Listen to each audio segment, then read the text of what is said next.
கடகராசி அன்பர்களே, இந்த பங்குனி மாதம் எப்படி இருக்குன்னு பார்க்கும் பொழுது முதலில் ஒரு நல்ல விஷயம், அஷ்டம சனியிலிருந்து விடுதலை பெறுகிறீர்கள். அப்போ உங்க மனம் நன்றாக இருக்கும். எண்ணம் செயல் சிந்தனையில் இருந்த குழப்பங்கள் விடுதலை பெறக்கூடிய சந்தர்ப்பங்களை உருவாக்கும்.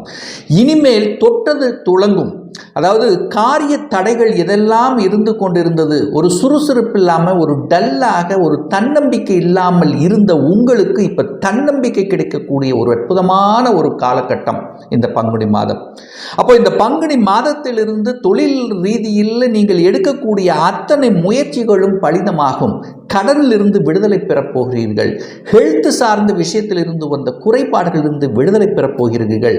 மன அழுத்தம், மனம் சார்ந்த விஷயங்கள், கல்வியில் இருந்த தடை, அதாவது கல்வியில் ஒரு தேக்க தன்மையில் இருந்த விஷயங்கள் விடுதலை, வெளிநாட்டுக்கு சென்று வரக்கூடிய பாக்கியம், திருமணம் சார்ந்த விஷயத்தில் இருந்து வந்த பிரச்சனை